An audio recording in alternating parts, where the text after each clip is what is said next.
Hello, hello, and welcome to this experiment. I'm Michael Spruemelli, a professional vibrational astrologer, and we're here with, Lana Coble with Up Uranus Astrology.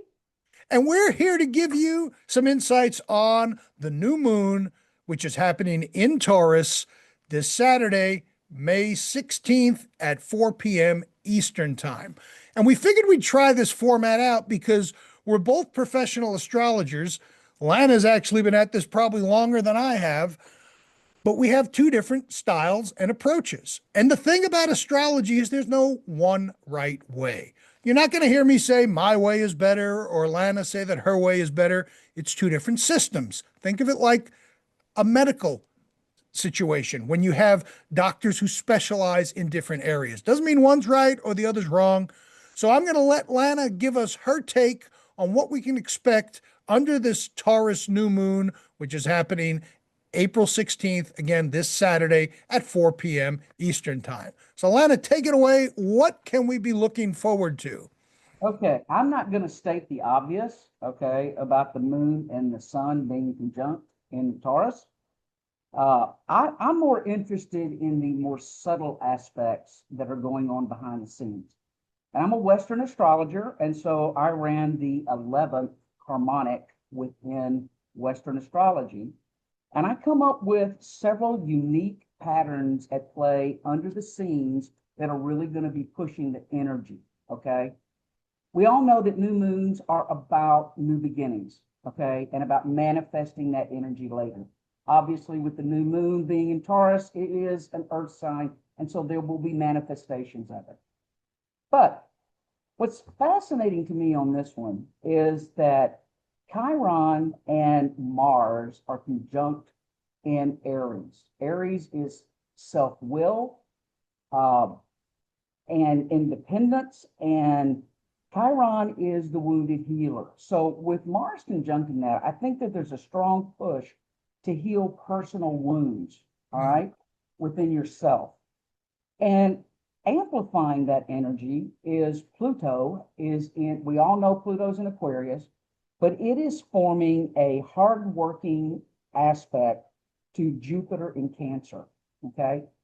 Jupiter is growth, Cancer is emotional security.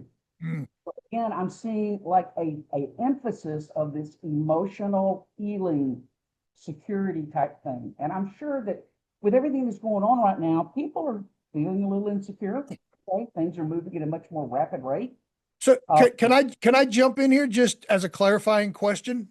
So when you're talking about this healing, is this more at an individual level? Do you see it as a collective level or all of the above?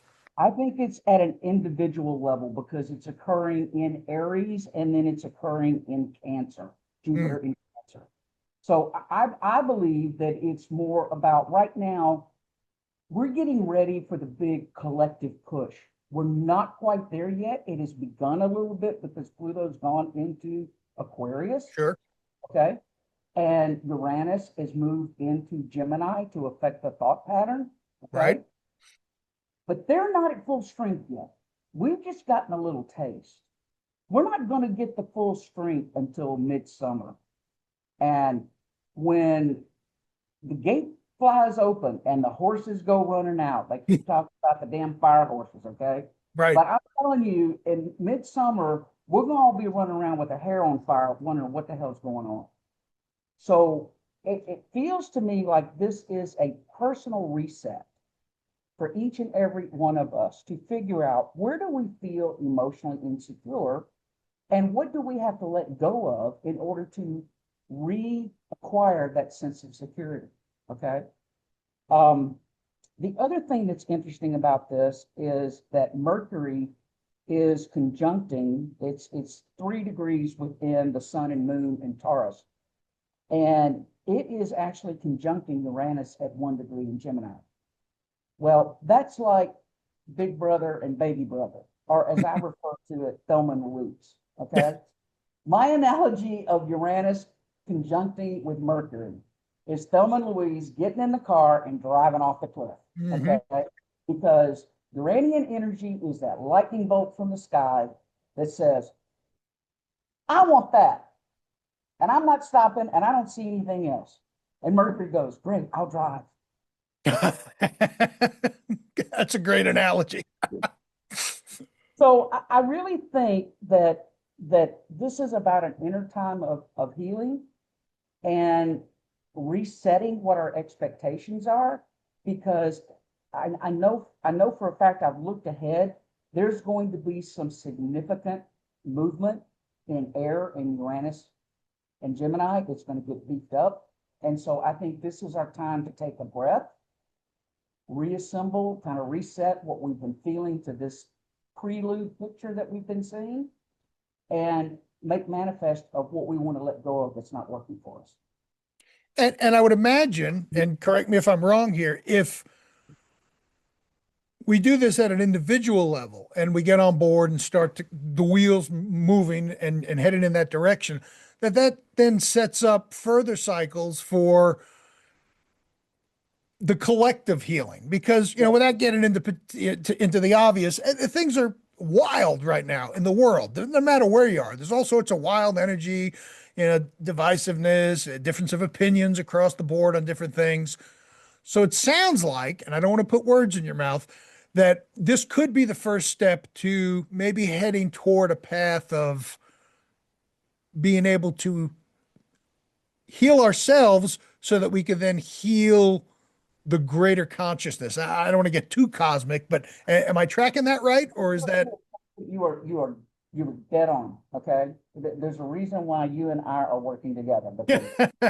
Yeah, for the record, Lana and I met at a conference, an astrological conference recently, instantly hit it off. And it was like, yeah, we're going to be collaborating on stuff. It just is one of those things. And not going into the rabbit hole, but we looked at our charts and did composite charts. And it's like, well, duh, no wonder we connected. But continue.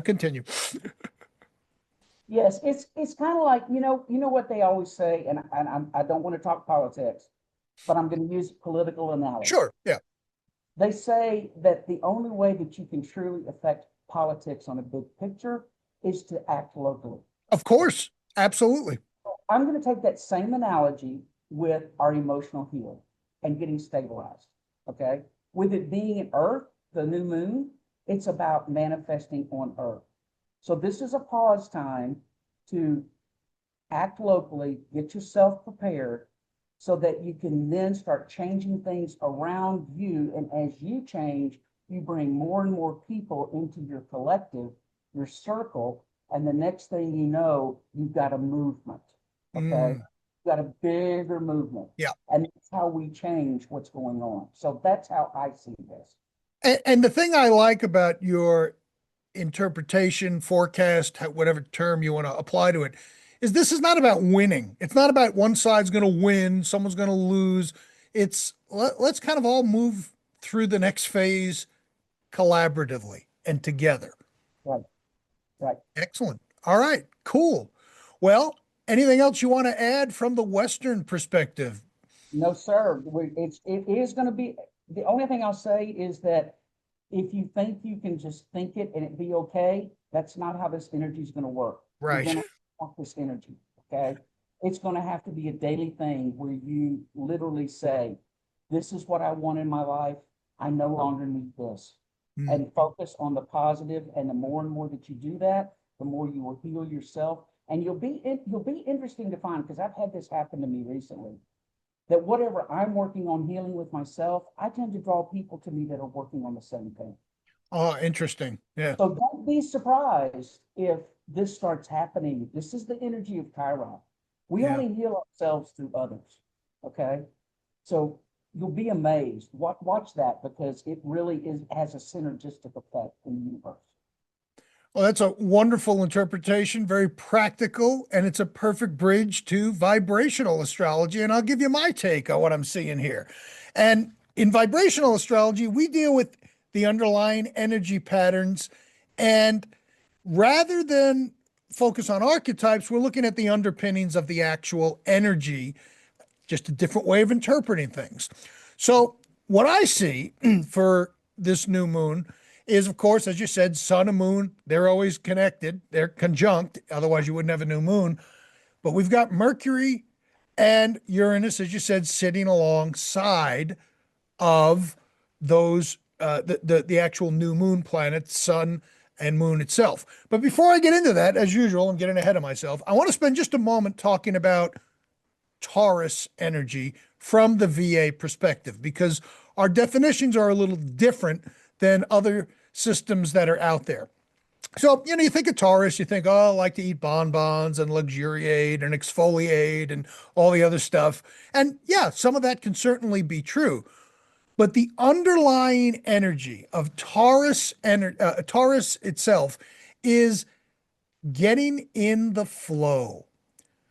So yeah, we can all do the things that I mentioned with Taurus energy. And if those of you out there have a lot of Taurus placements, you're probably like, yeah, you just described my, 2-hour bubble bath and sipping a little adult beverage or whatever. And that's all cool. But look at the energy underneath it. It's about just being in the zone, being in the flow, watching things unfold naturally. What it's not about is forcing anything.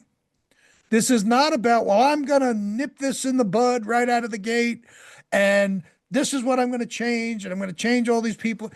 If you force it, things end up going sideways. This is what we mean when we say work with the energy as opposed to against it. So we've got Taurus energy, going with the flow, letting things naturally unfold without aggressively trying to get pushy and put things in perspective where this is why a lot of Taurians like gardening, because it's kind of they plant the plant and they water it, and you can't rush it. You can't make the plant grow faster. Yeah, you can add fertilizer and prune it and water and all that sort of stuff.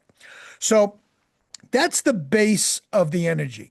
But as always, we got to look at what's aspecting. So Sun, Moon, Mercury, Uranus, to me, from a VA perspective, is this could be a time when you are open to receiving new ideas. That's Uranus. That's Mercury, rather. But quickly, that's Uranus. Because in VA, every planet has one function. So you put that with the sun and the moon, this is a time where you're able to get a lot of information quickly. It's almost like a super fast internet connection. With Mercury and Uranus involved, those ideas, they start popping. Well, I could do this, or I could go here, or I could do that. Maybe I should start a business. Maybe I should. And we get all these ideas. But remember, we're in the Taurus new moon. So that's all cool. Collect the ideas. The moon brings in the emotional piece and our history and our patterns and all that sort of stuff. And then the sun makes it front and center. So when we put all this together, I see this as a time when we can see what the universe surfaces to us that we resonate with. You may get a ton of ideas, maybe 100, and 99 of them are like, yeah, that's not for me. Maybe that's for my brother-in-law, or maybe that's something that my sister would do, but not me. That's fine. But be open to whatever comes up during this time period, because it'll give you lots and lots of options. And then you see what feels right. I remember a time when I was talking to a client and they were telling me, yeah, my father's always said, I need to start a business. I need to start a business. So I started a business. So how do you like it? I hate it. And I said, well, why do you hate it? Because I don't really have any interest in wanting to start a business. So it's the same type of deal. Be open to what ideas show up, but be very cautious of the ones that you end up following or implementing based on what resonates with you. Now, I'll give you a little added flavor here. Those planets that I mentioned, Sun, Moon, Mercury, Uranus, they're all kind of doing their thing. But Saturn, the planet of helping you focus, is hooking into all of those planets, which I think is beautiful, because everything I just mentioned about getting bombarded with ideas, that's still going to happen. But with Saturn there, it gives you the ability to discern what is right for me, not for the collective, not for the world, not from what your father or mother or brother or whomever said. It's what is right for me, because there are times when we can figure that out easily on our own. And then there are times where we feel like, "Oh, I don't know, I'm in a kind of a fog." Saturn comes to the party to help. And don't get me started on Saturn. Everyone thinks Saturn's bad. I love my Saturn, and maybe we'll do another thing on Saturn in the future. But Saturn can be very instrumental in helping you cut through the BS and get down to what is truly important. So that's kind of my take on things. And the interesting thing about this is we're looking at this through two different lenses, but the lenses are, and you're a photographer. Hopefully it's okay that I say that. She's done some stellar work. And you can put your website out there. I forget the name of it, or I would have said it for you if people want to check that out. But we're looking through two different lenses, but they're pointed at the same thing. Because everything you just mentioned about healing and working on the inner wounds, it's like, well, how are you going to do that? Through journaling, hot stone massage, sauna, sound therapy? I don't have any idea, but figure out what works for you. And what I heard from that, and you said how you're feeling, that's that Jupiter in Cancer. Yeah. That Pluto is making in Western astrology is making that aspect to, okay, and deciding what you want to keep and what you want to let go of, okay. And the other thing I heard that was simpatico between the two approaches, which just really tickles me pink. All right, it's that's a visual right there, isn't it? Is that uh, it's for when you said this, the Taurus energy, it sits there and it takes it in and it Yes. absorbs it. This, as I said in the very beginning, this feels to me that it's time to feel what's working for you because it will start coming into play as we start moving into the summer when the energy starts accelerating. And I know that people, I mean, I did a educational video yesterday about the Uranian energy in Gemini. And I literally have a video that I took of a little dust buster, like little swirly Oh, thing you were going to say a dust bunny. I was going to say, well, that would have been an interesting video to see. that I took at one of my job sites. Yeah. Okay. And to me, that is very Uranian energy in Gemini. Okay. Because right now, what we're feeling a lot of is a lot of swirls. Yeah. We're feeling a lot of swirls. That to me is emblematic of that. What I'm Mm, saying to you is those swirls are going to get a lot faster. yeah. Okay.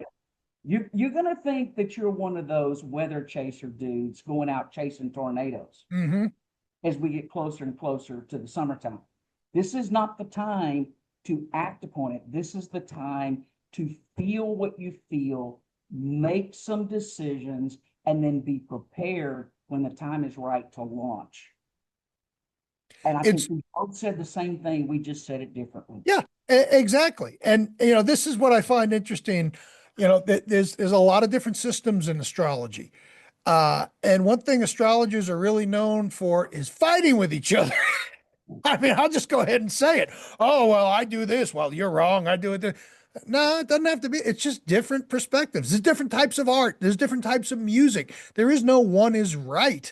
It's what's right for you. For me, I'm a research guy, so I need the data. But you got to the same spot, and you're involved in vibrational as well. But you got there through traditional means. But we kind of landed in the same spot when you step back and zoom out and look at the whole picture. Yeah, which really affirms what I thought our chart said about us, that we have a lot of synchronicities Yeah, I know. in a very unique way. Okay. Very unique. One thing I can tell all the viewers out there, whatever you watch us doing, baby, it's gonna be fucking fun. Okay. Yeah, that is true. This is we're flying without a net or without a script. All right, I don't want this to drag on too long because everyone's got stuff to do. Why don't you tell folks how to find you should you resonate with them and they with you and they want to learn more about your work? Okay. I have a YouTube channel. It's if you search Dr. Dr. Lana, Lana, Coble, Coble, or if you go on and you search for up Uranus, So that's two ups. two ups. All right. Okay. That's my business name. I'm also on Threads, I'm also on Instagram, and I'm also on Facebook. So And if you're Excellent. interested in photography, it's also a link on my YouTube page. It's called Zilla's Zoom Photography. My nickname is Zilla, short for Godzilla. Yes, there's a story behind that. We'll do one Yeah, on we can that. do another story time on that one. But Excellent. I try and bring my photography and tie it in with the astrology to communicate how these energies feel. Okay. Well, and that's an excellent way to do that, because a picture, as you know, is worth 1,000 words. And if you can take a picture of something that is more calm versus, energetic, people get that immediately. You don't have to explain it. It's like, look at it and then feel it, because ultimately everything evokes a feeling within us. So let us know if you like this presentation today, guys. I mean, because like we're ready to hit the ground running it, and no question is too bizarre or too strange to investigate. Exactly. We can handle it. We absolutely, and we welcome that, because that makes things interesting. So Right. at the very least, we want to give you obviously accurate information, but both of us have strong uranium placements. Mine not quite as strong as yours, which means it's got to be lively. I can't deal with a 2.5 hour lecture. Forget it. You're not going to get that from either one of us. No. So, for those of you who want to know more about me, I'm Michael Spruemelli. You can find me at blueridgeastrology.com. And I'm also on all the socials under the same handle, Blue Ridge Astrology. Feel free to reach out with questions, comments, and to learn more about the type of consultation that I provide. Until next time, we bid you adieu, and thank you so much for watching. And remember this, don't do anything we wouldn't do. Oh, that's a dangerous statement. Bye.